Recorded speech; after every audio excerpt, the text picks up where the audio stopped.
Hi అండి. పాప అయితే హాస్టల్ నుంచి వస్తుంది. ఇంకా సాయంత్రం అయిపోయింది. అలబద్దన్నం తినిపించడం అలవాటు. అంటే చిన్న పాప ఉంది కదా! నైట్ ఒకవేళ ఎక్కడికైనా వెళ్తే ముందే తినిపించేస్తాను. ఎందుకంటే తను బయటికెళ్తే ఏమి తినదనమాట. అందుకని బయటికెళ్తే ఇంటి దగ్గర అన్నం తినిపించేసి తర్వాత బయటికి తీసుకెళ్తాను. ఆ తర్వాత పెద్దది కూడా వచ్చింది కదా! అన్నం తింటావేటమ్మా అంటే, చాలా రోజులు అయిపోయింది కదా మమ్మీ తినిపించు అనేసి అన్నది. అయితే హాస్టల్ విషయాలన్నీ చెప్తుందనమాట నాతోటి. వాళ్ళ ఫ్రెండ్స్‌కి ఫోన్ చేస్తే ఫ్రెండ్స్ అందరూ ఒక్కొక్కరు ఒక్కొక్కలా మాట్లాడుతున్నారు మమ్మీ, ఎవరికి ఫిజిక్స్ అర్థం అవ్వట్లేదంట అని చెప్పింది. అయితే అన్నీ అయిపోయిన తర్వాత హల్దీ ఫంక్షన్‌కి అయితే మేము రెడీ అయిపోయాము. అప్పుడే మా బాబుగాడు స్కూల్ నుంచి అయితే వచ్చాడు. స్కూల్ నుంచి కాదు సారీ, ఆడుకోవడానికి వెళ్ళొచ్చాడు. అయితే నువ్వు ఉండిపోతావు కదా నాన్న అని చెప్పి తాళాలు అయితే వాడికి ఇచ్చేసి మేమైతే బయలుదేరిపోయాము. మా యోజు ఏమో అక్క వస్తుందని ఇంటి దగ్గర ఉండడం లేదు, అక్కతో మాట్లాడదామని ఇంటి దగ్గర ఉండడం లేదు, అలా ఆడుకోవడానికి వెళ్ళిపోతావా అని ఆడి మీద కోపం పడితే, రోజు ఫస్ట్ టైం నువ్వు అక్క తమ్ముడు అనే రిలేషన్షిప్ గురించి మాట్లాడుతున్నావు నాన్న, ఎప్పుడు ఒరే కుక్క ఒరే తొక్క అనుకుంటూ వాడిని తిడుతూనే ఉంటావు, ఫస్ట్ టైం వాడి గురించి పాజిటివ్గా మాట్లాడుతున్నావమ్మా అనేసి చెప్తున్నాము. అయితే మమ్మీ నేను కూడా వస్తాను, మీరు కిందన కార్లో వెయిట్ చేయండి అంటే మేము కిందనైతే కార్లో వెయిట్ చేస్తున్నాము. తర్వాత నేను ఎప్పుడు ఇంకా సింపుల్గా రెడీ అవుతున్నానండి. అలా వెళ్తూ వెళ్తూ ఉంటే మా ఊర్లో పొలాలు ధాన్యం విత్తనాలు జల్లుతారు కదా! అన్నిట్లికి రెడీ చేసి ఉంచారనమాట. చేలో పనులు చేసుకుంటూ కొంతమంది సైకిల్ మీద అయితే వెళ్ళిపోతున్నారు. ఇంకా చాలా సాయంత్రం అయిపోయింది వెళ్ళేసరికి. వెళ్ళేసరికి చీకటైతే పడిపోయింది. ఇంకా అలా అందరం కార్లో అయితే వెళ్ళిపోయాము ఐదుగురిమి కూడా. మమ్మల్ని అయితే దింపేసి మా వారైతే రిటర్న్ వచ్చేయడానికి మాట్లాడుకుంటున్నారు. ఇంకా అందరూ పాలు ఇప్పేసుకొని పాలు క్యాన్లకి కూడా వేసేసుకుంటున్నారు. అందరూ చాలా రోజులైందండి ఇలాగా మనుషులందరూ వీధిలో హాయ్ ఫ్రెండ్స్, ఇంకా ఇంటికైతే వస్తామండి. పెళ్ళికూతురునైతే తయారు చేస్తారు హల్దీ ఫంక్షన్కి. చిన్న పిల్లలు కూడా haldi function yellow colour dress అయితే వేసుకొని ఉన్నారు. అందరికీ ఎల్లో డ్రెస్, తనకేమో రాణి కలర్ డ్రెస్ అయితే సెలెక్ట్ చేసి పెట్టింది. చూసారు కదా ఎలా అయితే తయారయ్యి ఉన్నారు అందరూ కూడా. నేను వెళ్ళేసరికి చాలా లేట్ అయిపోయిందేమో అనుకున్నాను, కానీ అక్కడ ఏమీ కూడా రెడీ చేసి ఉండలేదు. అయితే అక్కడ పేరెంటలు అందరికీ కూడా బొట్లు పెడుతున్నారు. బట్టలు పెట్టి తీసుకొని వెళ్ళడానికి రెడీ అవుతున్నారు. అక్కడ నా చిన్న కూతురు కూడా నాకు పెట్టండి అనేసి వాళ్ళని పిలిచి మరీ పెట్టించుకుంది. తనకి అంత ఇష్టం అనమాట బొట్టు పెట్టించుకోవడం, కాళ్ళకి పరాని రాయించుకోవడం, తాంబూలం తీసుకోవడం అంటే చాలా ఇష్టం నా చిన్న కూతురికి. అయితే మా 6 గంటలకి స్టార్ట్ అవుతుంది అనుకున్నాము, కానీ 8:15, 8:30 అలాగ అయిందండి స్టార్ట్ అయ్యేసరికి. వాళ్ళు మా చెల్లి వాళ్ళ ఫ్యామిలీ అనమాట, సొంత ఫ్యామిలీ. ఇది మేము అక్క చెల్లెలు మేము నలుగురం కూడా మేమైతే ఇలా ఫోటో అయితే తీసుకున్నాము మా మరదలతో కలిపి. తర్వాత మా పిల్లలు అక్క చెల్లెలు ఎంతమంది ఉన్నారో అన్న తమ్ముళ్ళు అందరూ కలిపి మళ్ళీ మేమైతే ఫోటో తీయించుకున్నాము. మా అబ్బాయి, మా అక్కల అమ్మాయి, ఎల్లో కలర్ ఫ్రాక్ వేసుకుంది కదండి తనైతే మా అక్కల అమ్మాయి, మా పిల్లలు అందరం మేము ముగ్గురం కలిపి మా ఐదుగురం కలిపి అయితే మేము ఫోటో ఇలా తీయించుకున్నాము. చాలా సరదాగా అనిపించిందండి. కానీ డ్యాన్స్లు అయ్యే వరకు ఉందాం అనుకున్నాం, కానీ అప్పటికే చాలా లేట్ అయిపోయింది. ఇంకా పిల్లలకి కూడా వాళ్ళందరూ కూడా ఫోటో తీయించుకుంటాము అంటే తీయించుకున్నారు. కానీ పల్లెటూరులో జరిగినట్టుగా సిటీల్లో అయితే హల్దీ ఫంక్షన్ జరగదండి. ఎందుకంటే పల్లెటూరులో వీధిలో వాళ్ళు ఫ్యామిలీ పాలోళ్ళు అంటారు కదండి, వాళ్ళందరూ కూడా వస్తారు. కానీ సిటీలో అంటే అపార్ట్మెంట్లో కూడా తెలిసిన వాళ్ళనే పిలుస్తాం, కానీ తెలియని వాళ్ళని అయితే పిలలేము కదా. అయితే ఇంకా అప్పటికే 9 అయిపోయింది. ఆ రోజు శనివారం కదా, ఇంకా నేను ఇక్కడ తిన్నాను. అందువల్ల పిల్లలకైతే పులిహోర పెట్టేసి బంగాళదుంప కూర అయితే పెట్టేసి తినిపించేసి ఇంక మేమైతే కారులో బయలుదేరి మళ్ళీ వస్తాము. అప్పటి వరకు అయితే మా ఆయన మా అత్తల ఇంటి దగ్గర కూర్చొని ఉన్నారంట.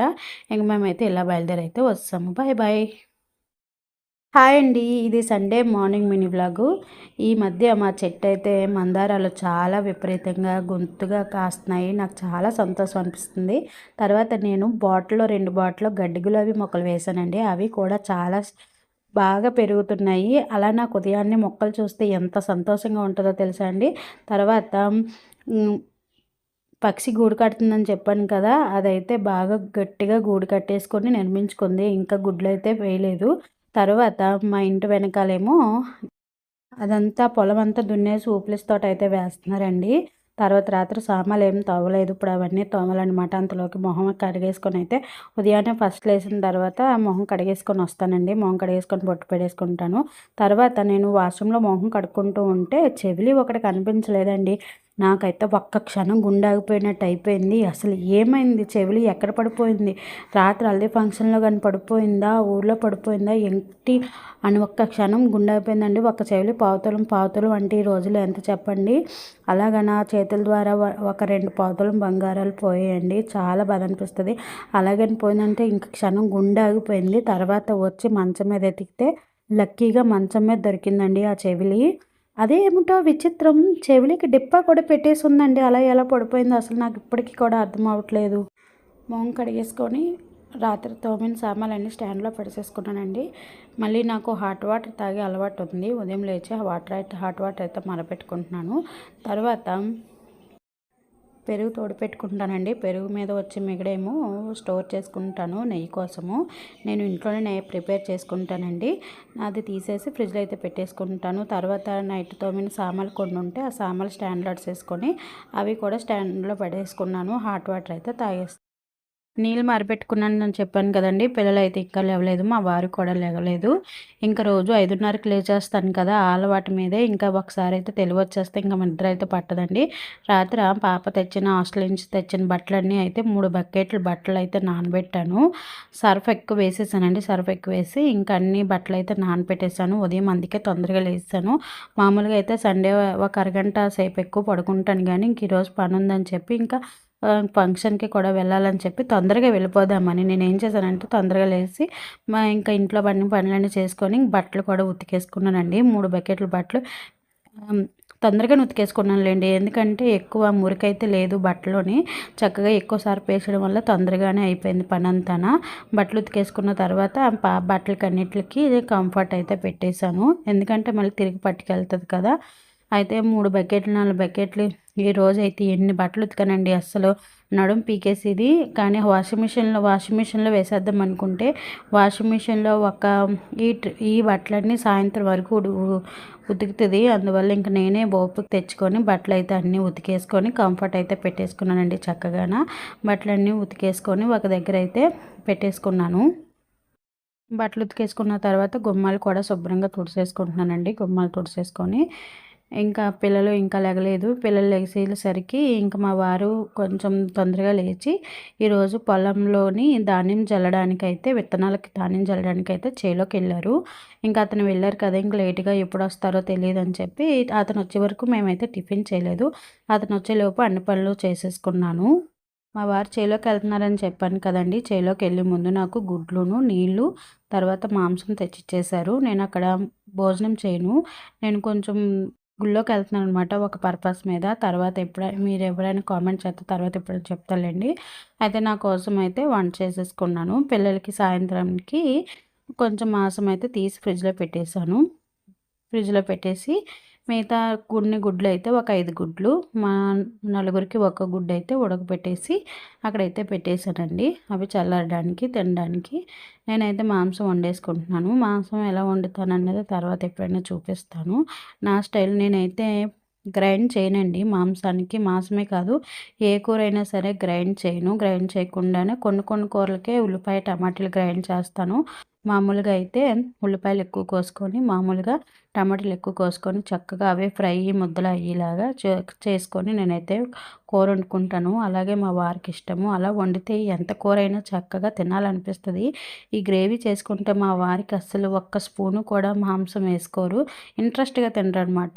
ఉల్లిపాయలు అవుతే అవని, టమాటాలు అవుతే అవని, నేను కొంటాను కదా నీకెందుకని అంటారు. కానీ నేను అలా వండితేనే మా వారికి ఇష్టము. నాకైతే కొంచెం ఒక 4 ముక్కలైతే తీసుకొని నేనైతే వండేసుకున్నాను.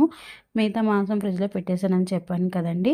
ఇంకా ఒకటే పని మా అమ్మాయి వచ్చింది కానీ చాలా పని పడుతుందండి నాకు. బట్టలన్నీ ఉతికి అన్ని పని ఏ పని చేయదు. ఓ పక్క అయితే నేను అన్నం వండేసుకొని వార్చేసుకున్నాను. మేమైతే కుక్కర్‌లో అన్నం వండుకోమండి. ఇలాగ వండుకుంటాము. వచ్చే అన్నం వండుకుంటాము. మిగతా మాంసం శుభ్రంగా కడిగేసి ఫ్రిడ్జ్‌లో అయితే పెట్టేశాను. మాంసం తాలింపు పెట్టేసి ఇంకా అందులో నీళ్ళేసి మిగతా బట్టలు కొన్ని బట్టలు ఇక్కడ, కొన్ని బట్టలు మేడ మీద ఆరబెట్టడానికైతే ఇంక గుడ్లు ఉడకబెట్టానని చెప్పాను కదండీ! గుడ్లయితే మా అబ్బాయిని ఒలుచుకోమని తినేయమని చెప్పాను. తర్వాత నేను కూడా గుడ్డు ఒలుచుకొని తినేసాను. నాకు నాన్ వెజ్‌లో అయితే బాగా అయితే గుడ్డు ఇష్టంగా తింటానండి. నాన్ వెజ్‌లో మిగతా అంటే తర్వాత సెకండరీ. కానీ ఎక్కువ నాకు గుడ్డు అంటే చాలా ఇష్టం. ఈ వీ ఎప్పుడైనా వీడియో తీయడానికి నేను పడే తంటలు ఎంతైనా ఉంటాయో చూడండి. నాకు చిరాకు వచ్చేస్తుంది. ఎన్ని బట్టలు ఉన్నాయో చూసారు కదా, డాబా అంతా నిండిపోయింది, కింద తాడంతా నిండిపోయింది, అంత హెవీగా ఉన్నాయన్నమాట. బట్టలన్నీ ఎండబెడేసి వచ్చేసాను కిందని. మా వారైతే వచ్చేసి ముందు ఫోన్ చేయమని చెప్పాను, టిఫిన్ చేసేస్తానని. అతను వచ్చే ముందు ఫోన్ చేశారు, మ్యాగీ వండేసాను.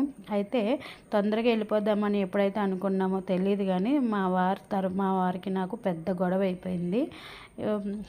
10 గంటలకు వెళ్తానన్న వాళ్ళమి 1 గంటకి వెళ్ళామండి. అంత గొడవ అయిపోయింది. అసలు నాకు వెళ్ళాలని కూడా అనిపించలేదు. కాకపోతే దగ్గర వాళ్ళు అని పాపనైతే ఇలా వాణి కట్టి రెడీ చేశానండి. తనైతే ఇప్పుడు ఇంట్రెస్ట్ చూపిస్తుంది. తను విగ్గి పెట్టుకోవడం వల్ల అది ఎక్కువ ఇంట్రెస్ట్ చూపించేది కాదు, కానీ ఇప్పుడు ఇంట్రెస్ట్ అయితే చూపిస్తుంది. తయారు చేసి పువ్వులు అయితే పెట్టి లంగవాణి కట్టి ఇలా అయితే తయారు చేశానండి. అందరూ బాగున్నావమ్మా యోచమ్మ, బాగున్నావమ్మా యోచ తల్లి అందరూ పొగుడుతుంటే నాకు చాలా సంతోషం అనిపించింది. చూసారు కదా, మా అమ్మ, మా పిన్ని, మా తరుణు, మా అక్కల పిల్లలు, మా అక్క అందరూ కూడా బాగున్నావు, చక్కగా ఉన్నావు, నీట్గా ఉన్నావు, అందంగా ఉన్నావు అని తను పొగుడుతుంటే నాకు కొంచెం ఆనందం వేసింది. అయితే మళ్ళీ ఫ్యామిలీ మొత్తం కలుసుకున్నాము. ఎలా ఈ వీడియో కొంచెం అడ్జస్ట్ అయ్యి చూసేయండి ఫ్రెండ్స్, ఏమనుకోవద్దు. ఎందుకంటే ఈ వీడియో మా అక్కల అమ్మాయిని తీయమంటే తనకి మామూలుగా తీసేసిందనమాట. నేను ఎంత చెప్పినా దానికి అర్థమయ్యేది కాదు, ఇలాగే తీసేసింది. కొంచెం అడ్జస్ట్ అయ్యి చూసేయండి. కానీ ఈ వీడియోలో మొత్తం అంతా మ్యాటర్ ఉంది. అయితే మా ఫ్యామిలీ అంతా వెళ్ళేసరికి మా ఫ్యామిలీ మా ఫ్యామిలీ మా అత్త తరపున ఫ్యామిలీ అంతా అందరం ఒక దగ్గర కూర్చొని ఫోటో అయితే తీయించుకున్నాము. ఎంత ఈసార్లు చెప్పాను, అమ్మ యోవా అలా తీయమ్మా అలా తీయమ్మంటే నేను సింపుల్గా రెడీ అయిపోయాను, కానీ అందరూ కూడా తిట్టారండి. ఏంటి జడ వేసుకోలేదు, బట్టలు నగలు వేసుకోలేదు, ఏం పిచ్చిదాల్లో వస్తామని అందరూ అది అడిగారండి. ఇంకా నాకు చెప్పాలనిపించలేదు గొడవ అయిందని, కానీ గొడవ అయితే చాలా సీరియస్గా అయిపోయింది. అసలు వెళ్ళాలని కూడా అనిపించలేదని చెప్పాను కదా, ఇంకా బాగోదని అయితే వెళ్ళాను. మా అమ్మాయి కూడా అయితే ఏడ్చేసింది, నేను వచ్చానని మీరు గొడవ ఆడుకుంటున్నారా అలాగే ఇలాగని. తను కూడా సీరియస్ అయిపోయిందండి, తనైతే ఏడ్చేసింది కూడా. ఇంకా తనని ఇంకా వచ్చిందని బాధ పెట్టడం ఇష్టం లేక తనైతే ఇంకా ఫంక్షన్కి అయితే తీసుకొని వెళ్ళిపోయాను. అందరూ భోజనం చేసేస్తున్నారు, నేనైతే భోజనం చేయలేదని చెప్పాను కదా. అందరూ భోజనాలు అయితే చేసేస్తున్నారు. మా అక్కేమో మళ్ళీ యూట్యూబ్ స్టార్ట్ చేసిందా ఏంటి మీ మమ్మీ అని మా యోచన అడుగుతుంది. అవును పెద్దమ్మ అని చెప్తుంది. అందరూ ఫోటోలు తీయించుకున్న తర్వాత మా అక్క, మా చెల్లి వాళ్ళ ఫ్యామిలీ ఉంటారు కదా పిల్లలు, మా నలుగురు పిల్లలు కలిపి అయితే ఒక ఫోటో అయితే నేను తీయించాను. గుర్తుగా ఉంటుంది కదండి, ఇలాంటి మెమరీసే ఉంటాయి ఎన్ని డబ్బులు పోయినా సరే. పెళ్లి కూతురు అయితే చాలా అందంగా ఉంది కదండి, నాకైతే చాలా బాగా నచ్చింది. ఫంక్షన్ కూడా చాలా బాగా చేశారు. చూడండి మా చిన్నదాన్ని మా యోచు ఎలా దించుతుందో. తను అసలు చిరాకు పడిపోతుంది, అలాంటిది మా యోచు తల్లి అసలు చిరాకు పడలేదు. ముగ్గునండి మా పిన్ని వాళ్ళ పిల్లలు అనమాట. పక్కింటి అబ్బాయి మా అమ్మాయి వచ్చిందని పలకరించడానికి అయితే వచ్చాడు. తనైతే అంతలో ఫోటోలు అయితే తీయించుకుంటుంది. ఎంత చెమట పట్టేస్తుంది అమ్మ బట్టలు మార్చి అని చెప్పినా సరే తనైతే అస్సలు నేను తీను మమ్మీ ఇంకా ఉంచుకుంటాను మమ్మీ ఇప్పుడే కదా రెడీ అవుతాము కదా అని చెప్పి అలాగే ఉన్నదని నేను ఇంకేమనలేదు. బట్టలు అయితే అన్నీ ఆరిపోయండి. ఇంక నేను వచ్చి ఫ్రెష్